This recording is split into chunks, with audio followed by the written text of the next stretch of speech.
never been able to work directly with Hence Williams, but I've been able to work a little bit around him. I've always heard great stories about him, great things about Hence. So I am very grateful that Hence is actually here today. Hence was born and raised in Portland, Oregon. He then went to Purdue University, where he was on a scholarship for track and field. So he is a great athlete.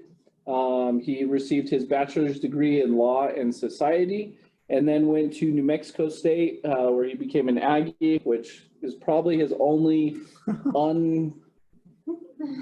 nice thing, I guess you would say. I'll find you a bunch more. Where he actually ended up getting his master's in criminal justice. Hence, in 2005, became a U.S. probation and parolee officer. And then in 2017, he then came over to Albuquerque and became an Albuquerque police officer to be closer to his family. And Lieutenant Chacon, you say go Aggies, and I don't know about that. But with that, we will go ahead and turn the time over to you, Hence. Well, one, thank you for having me. I'll just tell you how I got here. I got an email a couple of weeks ago asking if I would take part in this, and I didn't really know exactly what I'd be doing, but I came in for an interview last week and it was kind of ironed out. I'm going to tell you a quick story. Like you said, my career in law enforcement started in 2005. And in about 2014, I bounced around. I started in Newark, New Jersey. I transferred to Oakland. I went and taught at the Federal Law Enforcement Training Center for about 3 years in Charleston, South Carolina. And then I made my way to Utah. And my goal was to go work on the reservations. Out there's the Northern Ute, the Mountain Ute, and the Navajo Nation. And I started in Salt Lake City, and I worked mainly Utah County and focused on sex offense cases. And then I transferred out to Vernal, Utah, where I bought a home and started working just rural areas in Utah and the reservations. And in 2014, I came to a football game here in Albuquerque, and I started getting some phone calls from a woman who at one time I supervised her father, who was on federal probation for some really violent crimes. I believe one of them was habitual domestic violence. And another one, he had almost beat somebody to death. I don't think that, recalling it, I don't think they died, but it was pretty bad. And when I was supervising this gentleman, I remember seeing I believe it was his wife at the time, and she was always beat up. And I was always asking her, is he beating on you? And she would always deny it. I probably asked her this 5 or 6 times, and she'd always deny it. And finally, one time it was getting so bad, the daughter starts calling while I'm at this game, and I'm drinking. I've had a couple of beers. And so I'm a little concerned, right? Because I want to deal with this situation, but I'm drinking and I'm quite a ways away from the Navajo Nation at the time. And she's calling, she's frantic. And so I start making some calls to some other federal agencies that I worked with at the time. The FBI, the U.S. Marshals, the U.S. Attorney's Office, and the tribal police at the Navajo Nation. And they had an event going on, and they didn't have the resources to send somebody up to help. Later on that evening, the man that I supervised passed out, fell asleep.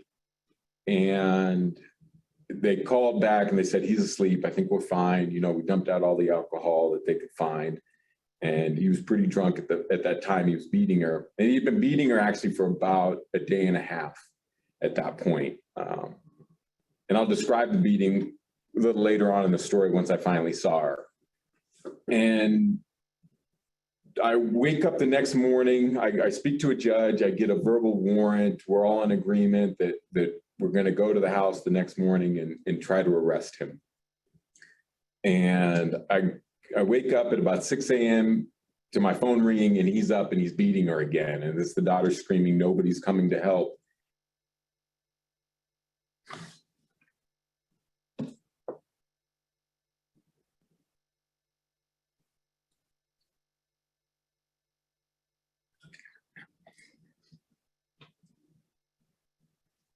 and nobody was coming to help.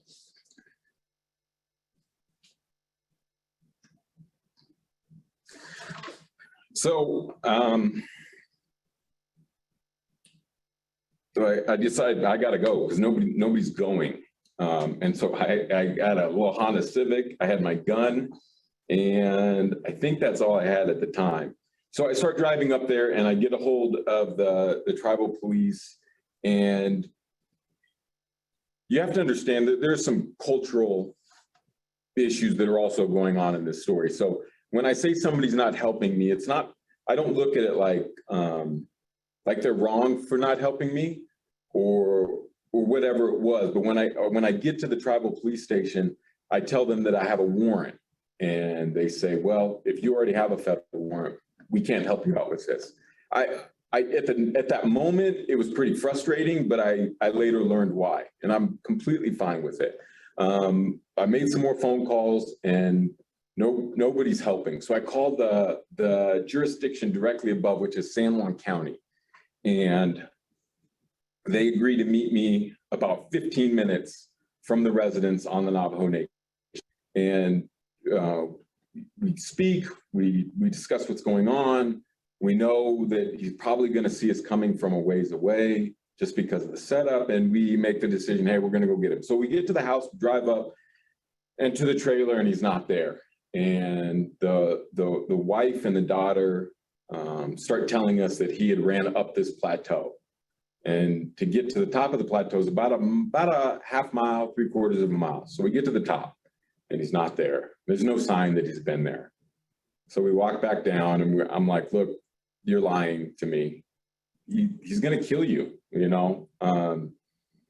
And she goes, I know. He was in a trailer just behind when you came, and he said he's going to kill us if we told him where it was. And so he had taken off on some animal trails heading at the time what would have been west. And so we start tracking him for about a mile. And I stay at the top of the plateau, and the other officer stays at the bottom. And I see him around a corner, yell, stop, please. He doesn't stop. He just keeps going. And he's not trying to get caught.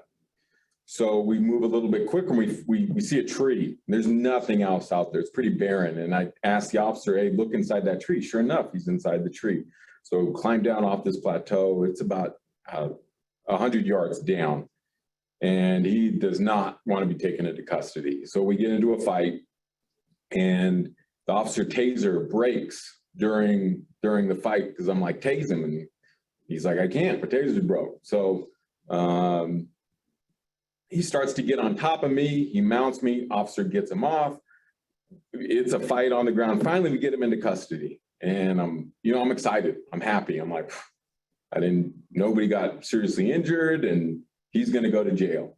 But I'm a little concerned because I've asked her 1,000 times now if he's been beating her. And so I'm worried that now we have him into custody, she might like backtrack on her story.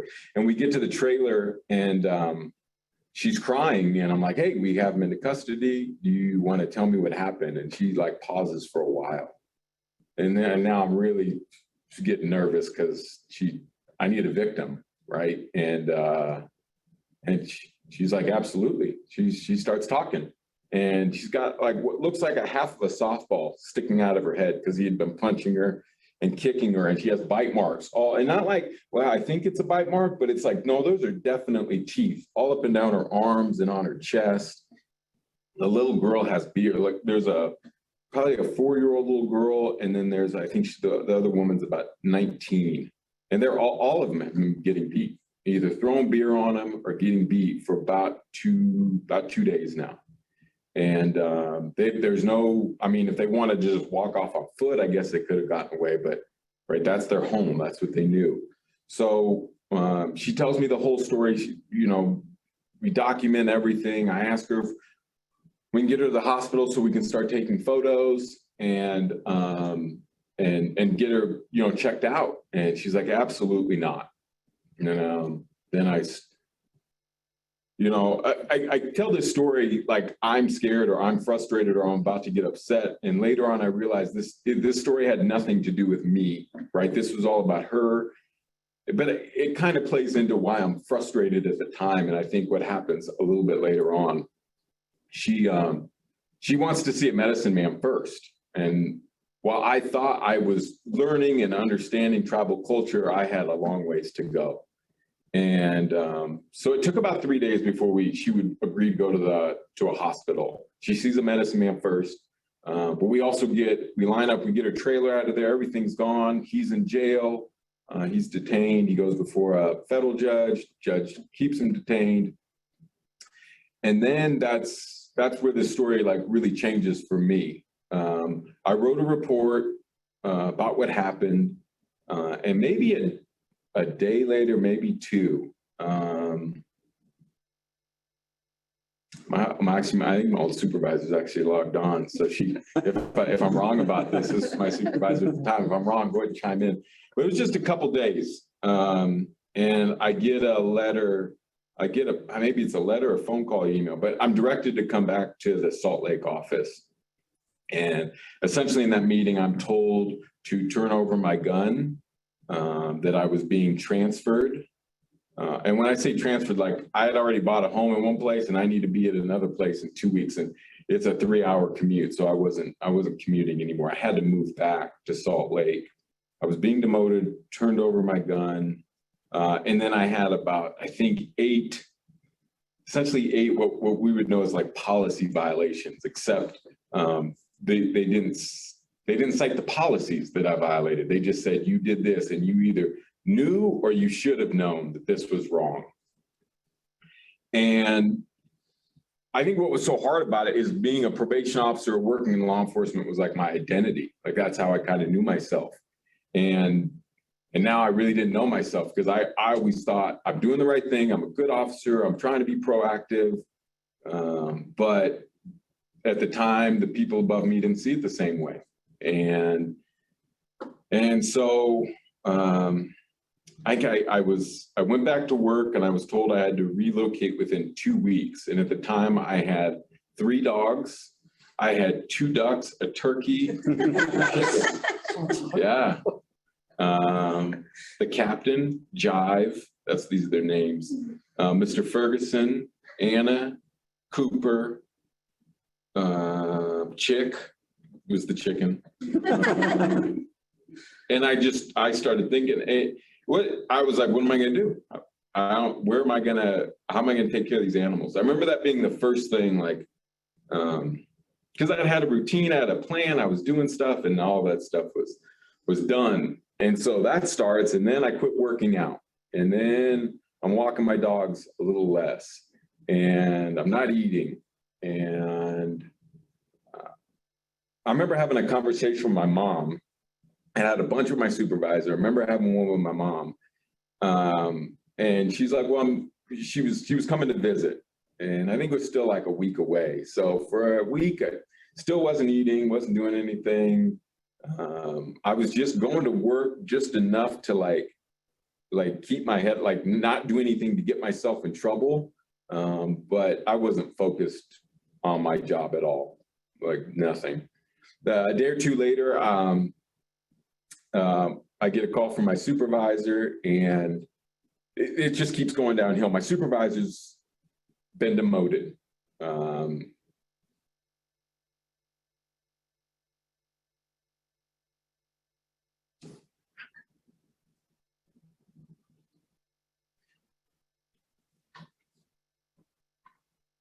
And she was demoted because of what I did.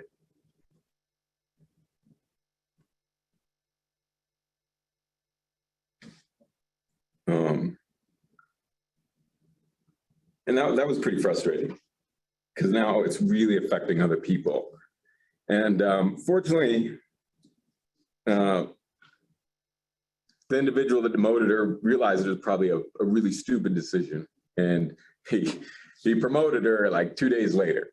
But now a lot of other people are being affected. And then essentially some policies that they said I violated, they really looked into everybody else that could have possibly made the same violation. And now they're going after other people. Well, you had done this too. So a handful of my coworkers that were also my friends were getting written up because what they wanted to do was make it look like they weren't just targeting me and that they were targeting everybody. It was so poorly done and it was such an amateur job. Part of me was like, I'm fine. Like, this just looks so stupid. But inside, I'm like, one, I'm not working. I mean, I was going to work. But I said a couple of days later, I went out on FMLA because one, I couldn't afford to move. I had a house, I had all these animals. So now I'm really doing nothing. And my mom shows up and she, I remember we all went out to lunch with actually my supervisor right when my mom got into town at the time. And we just chatted, we chatted about the whole thing. And then my mom's like, well, we gotta just write this stuff down. We gotta just start talking about it. And like, he says you did these 8 things, like, let's address it. Like, let's address it in writing. And I think we got through, this is pretty much the same day she shows up, maybe the next day. And I've through this first 3 or 4 weeks, I think I lost about 20 pounds. It was pretty significant. And so we just start writing out. We get through 1 through 7, and I'm like, no, that's not what happened. That's not at all what happened. And then we get to number 8, and so I'm telling my mom what happened. She's like, well, that's exactly what happened then. You did number 8. There's nothing wrong with doing number 8. Like, you should have done this. This woman's getting beat. This is, matter of fact, I start talking a little bit more about what's going on, and another probation officer calls me and it's like, hey, we had the conversation yesterday, and number 8, your policy says you're actually supposed to do that. And my head was so like down and frustrated and upset that like I made 8 good decisions and for the right reasons, but because I wasn't working out, because that second arrow, like, I'm just feeling so sorry for myself at this point. It was hard. And then, my mom's still there. She's still visiting. She's like, you really need to go work out. And in that moment, I'm not trying to hear that. I'm not interested in like good advice, right? I'm interested in not eating and feeling sorry for myself and not sleeping at night, even though I go to bed. But it just took that push from my mom. And like, then I get a little more motivated. I'm like, in my mind, I'm like, fuck him. I'm going to fix this, right? Because when I say him, I mean my chief at the time. And that's not the way I want to describe my chief. That's not the way I want to describe a leader. But like, I'll be honest with you, I was done with anything that he had to say. I was so focused on, like, one, my reputation as a person, as a law enforcement officer, because now people in the office are talking and my friends are calling, and I'm like, that's not what happened. That's not at all what happened. That's not how this story went. And I was never interviewed. So I started speaking to some other people, and I think my mom too was like, you need to go see a counselor, which is also what I didn't want to hear. But I started seeing a counselor, and it helped tremendously. I remember at the time thinking, and it could have just been me being in the moment, like, this counselor is shit. I just went twice. I don't feel any better, right? And it wasn't about just going twice. It was like, I kind of alluded to steps, like, you have to keep moving. You have to keep doing something. So between going to a counselor and exercise and writing down, and it all just kind of started changing for me. Where this really ties into now is, although I had gone, this situation worked out. And I say it worked out because the woman who was getting beat, her trailer got moved. She kept in contact with me for about another 2 or 3 years, and she had left. She was completely out of that relationship. And I know we don't see that all the time, but out of all of this, that was like by far the best part. And every time she would call, it was pretty good.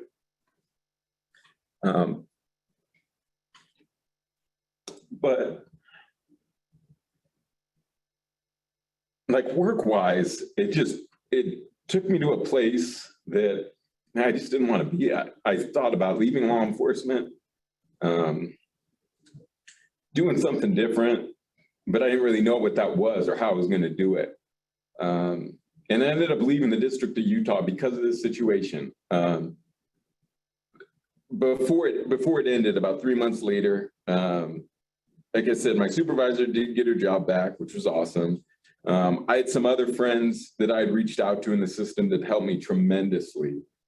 And I got my position back. I was able to stay in Vernal. And later, as a result of this, and some other issues that were going on in that office, that chief and a couple of people underneath him were either removed altogether or demoted.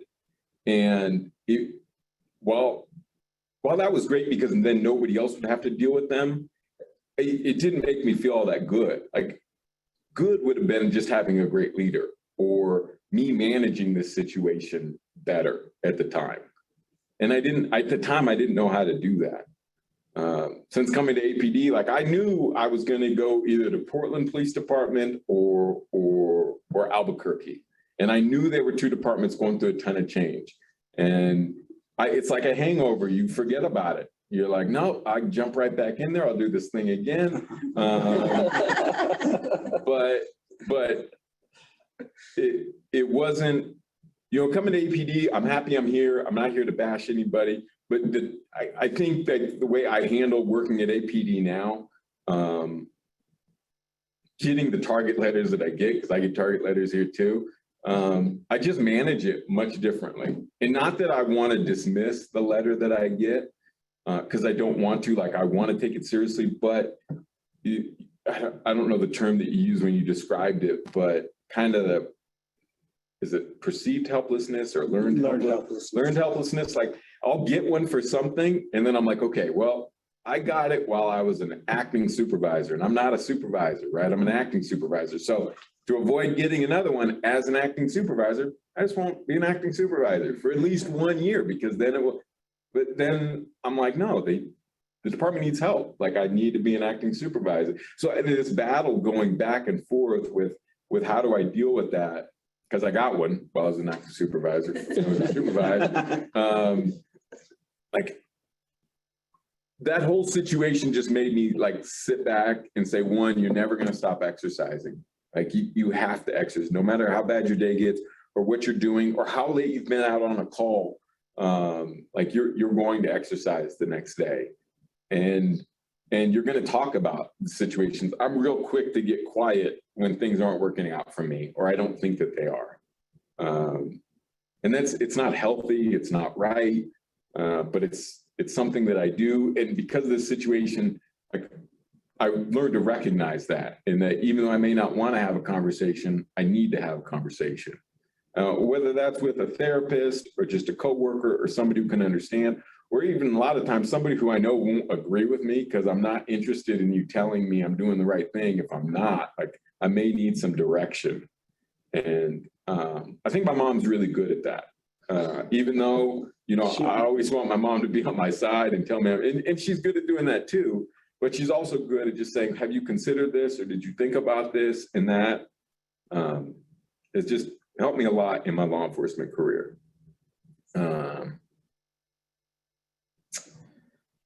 I know this guy, I went in a couple different directions with this story. To make it clear that to the best of my knowledge, she never got back together with him.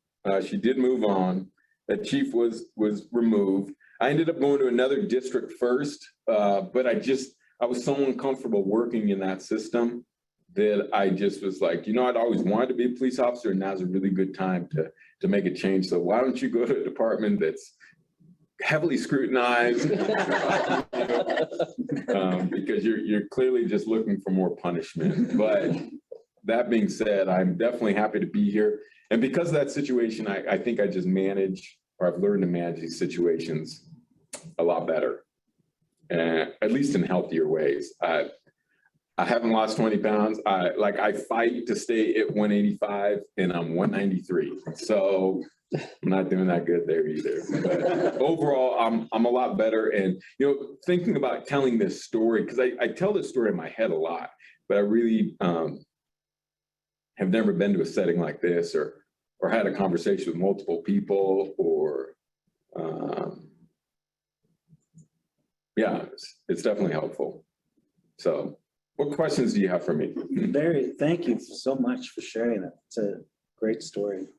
If you guys have any questions, you guys can either type them into the chat or you can unmute yourself and you can ask Hence whatever question you have for him.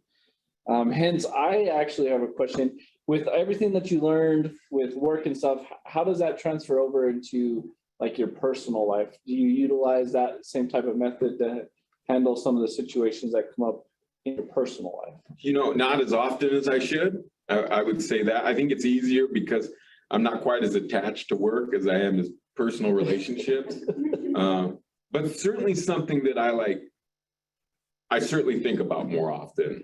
Like because of this situation at work and because that was my identity, like to me, it is very personal. So I try to be more self-aware. Certainly, I'm not there yet. I don't think I'll ever be there. Like it's something I always got to work on.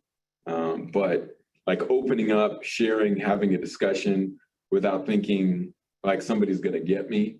I think the hardest part for that is that I love being a probation officer and I love the work that I was able to do.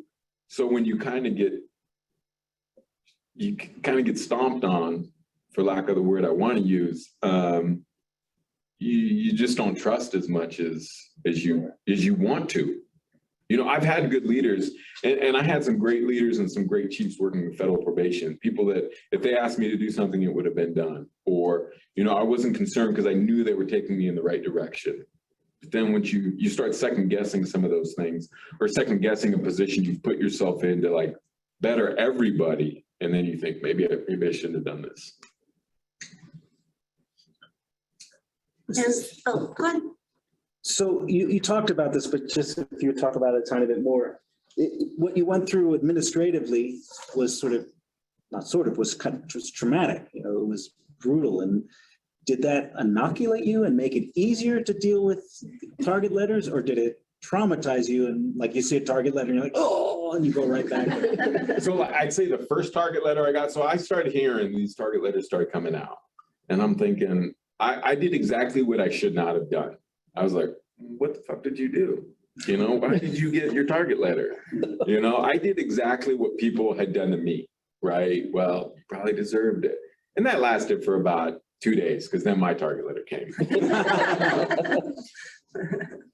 But no, I think just being like level-headed. I've got a handful of target letters, and I don't want to minimize because I think it is a big deal. I think it is something you should address. But like whether you let that, you know, second arrow like destroy everything else you're doing and stop you from doing it,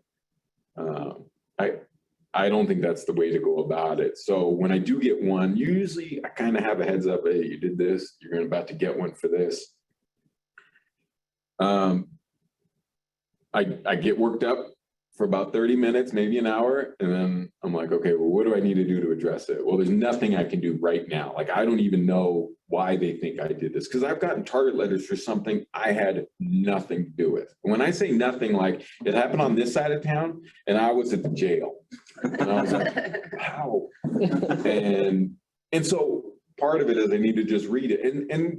And there was an investigation, like they were investigating something over here and they thought I was a part of it in some way. So like gathering all the information, getting it all in, looking at it, and then addressing it. Like I'm going to get target letters in the future that, yeah, I should be the target. You are investigating me. But I think just the sound of it and like the idea around it is pretty, you're now the target of an investigation.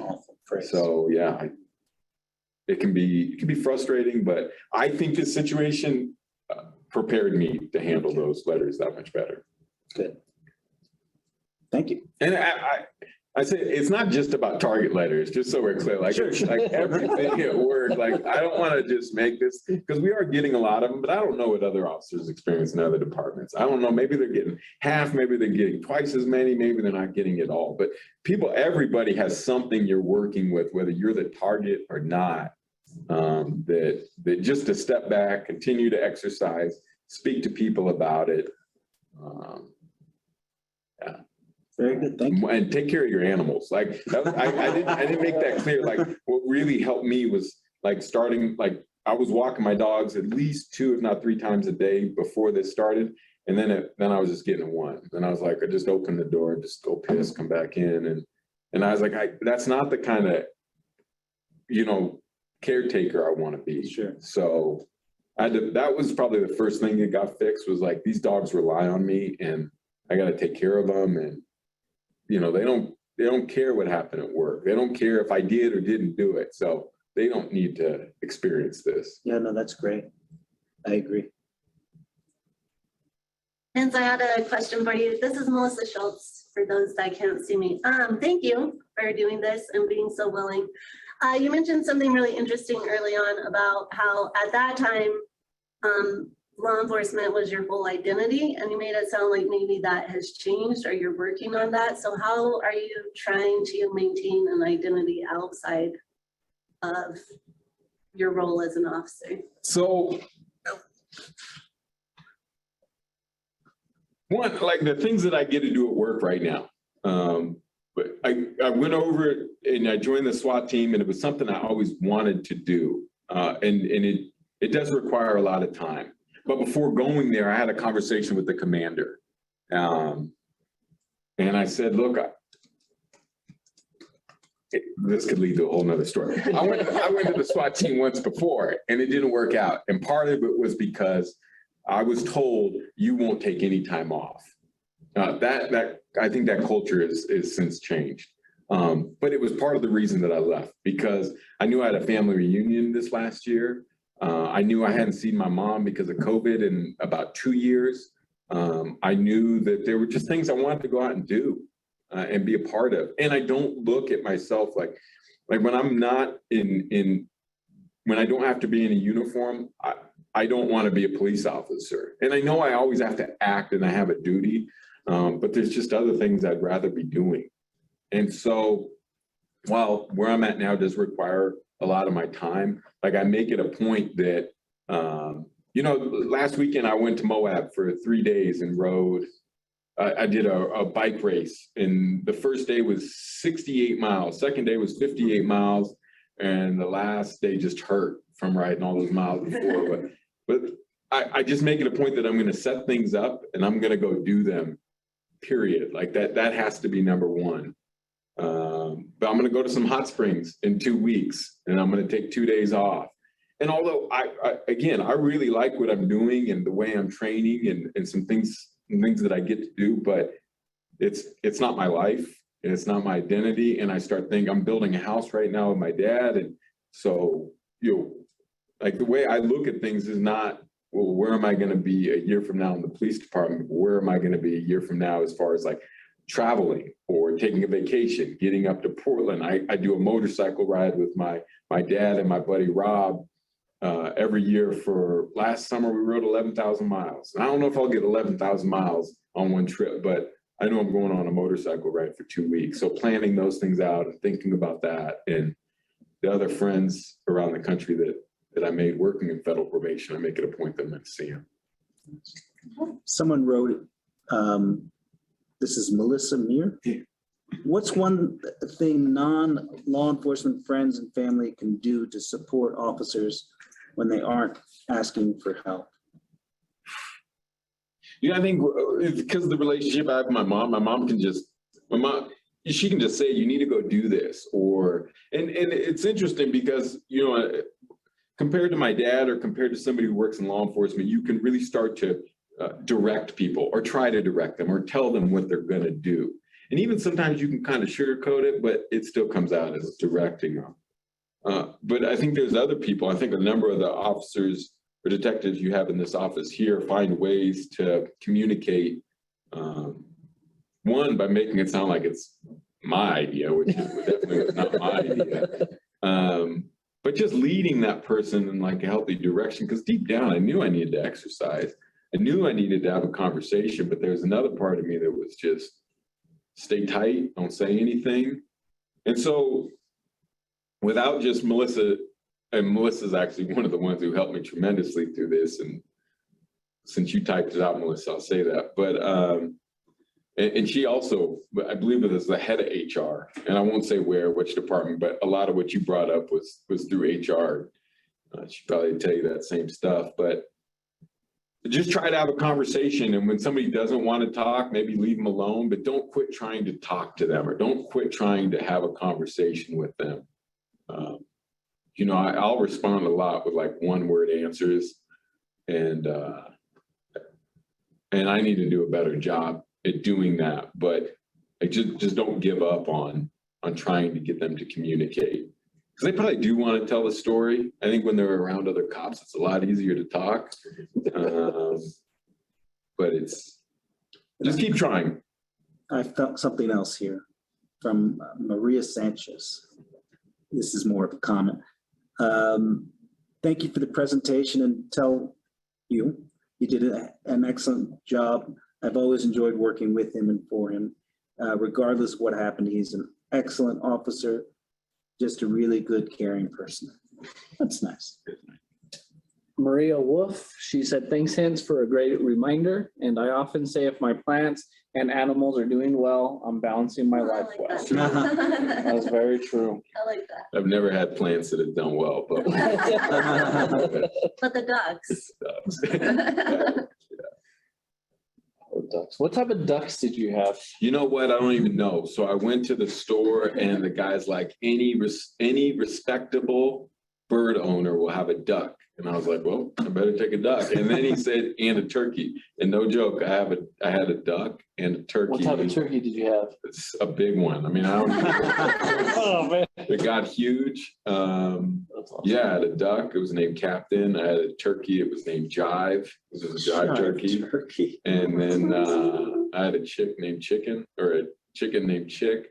And then I had another chicken that got picked off. But ducks, the chicken would pick on the duck. So then I had to go buy another duck, because even when it was getting its ass kicked by this chicken, it kept following it. So then I went and got another duck, and those Like two, imprinted on the chicken. those two teamed up, and the two ducks were cool. And the chicken, no joke, like this chicken would just like run the neighborhood. People would come over and be like, your chicken chased my cat today. Like, he's on his own. And I'd come home sometimes, he'd come up in the driveway, jump up in my lap. I didn't cage him. I was like, no, this bird needs to fly. So he'd take off. Need to check out the dimming duck races Dimming sometimes. duck That's race. our claim to fame. Yeah. Nice. That was fun. That was fun. Does anyone else have any comments or questions for Hence? Betty Lou Chavez said, thank you for sharing and great advice.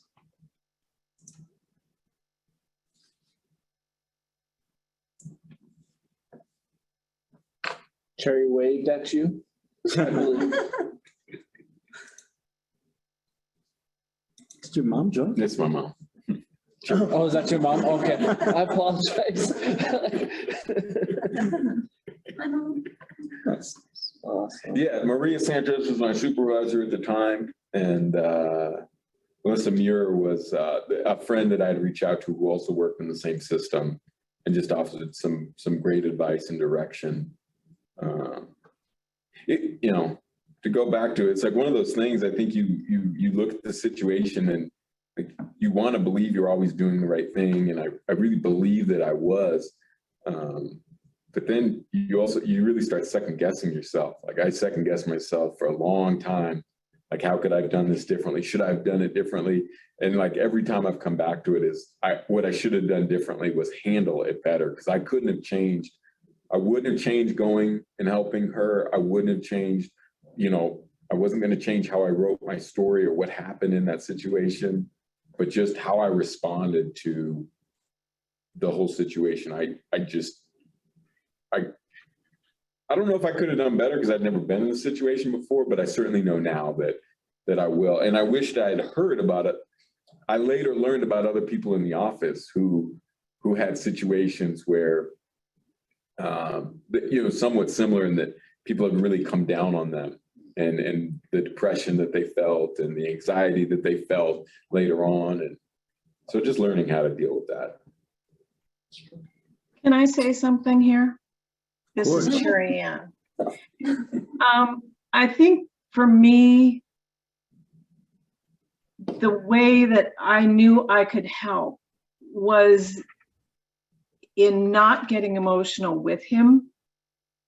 And I was able to step back and look at all of this and just ask a few questions.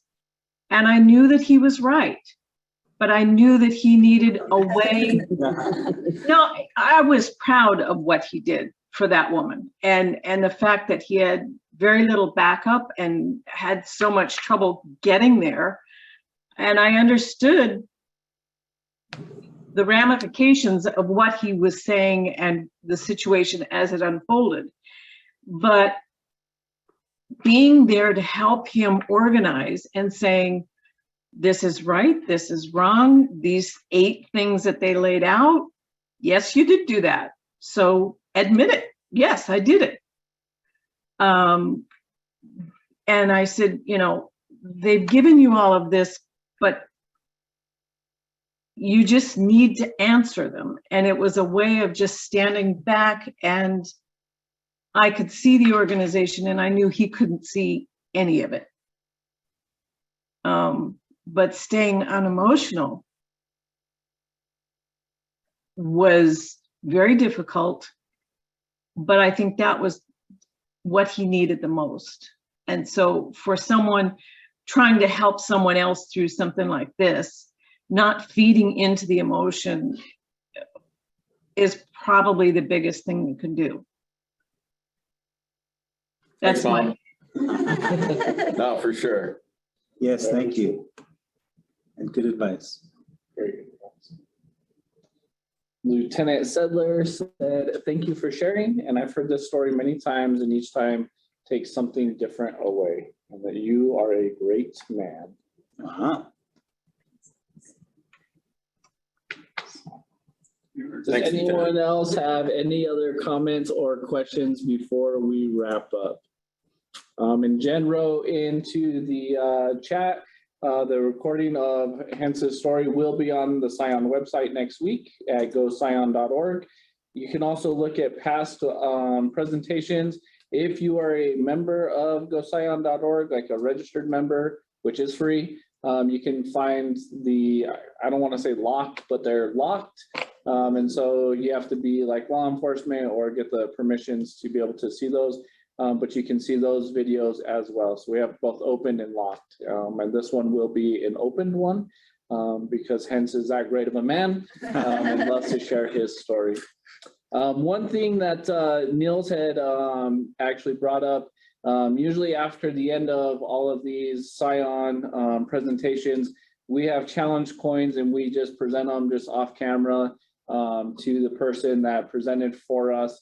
And so actually Niels again said, hey, we should probably do this on camera to make it look better and also to bribe people about the SCION coin. So with that, I do want to give you your SCION coin. Thanks, sir. Appreciate it. Thank you. There's a quote on the back of the SCION coin that says, we don't heal in isolation, but we heal in community. And that's something that I definitely believe in as we share our stories. And even if it's not in this type of setting, but we look out for one another, it definitely does help us heal and helps us continue to move forward and push through the hard times that all of us will eventually go through. So again, I want to say thank you, Hence. Thank you for all that you do. Appreciate it. With that, we will see you guys next month. Keep an eye out for the flyer, as well as if you want to go scion.org or if you go to Facebook and you like the SCION page, we'll have updates for when the next presentation will be. And with that, we'll see you guys later.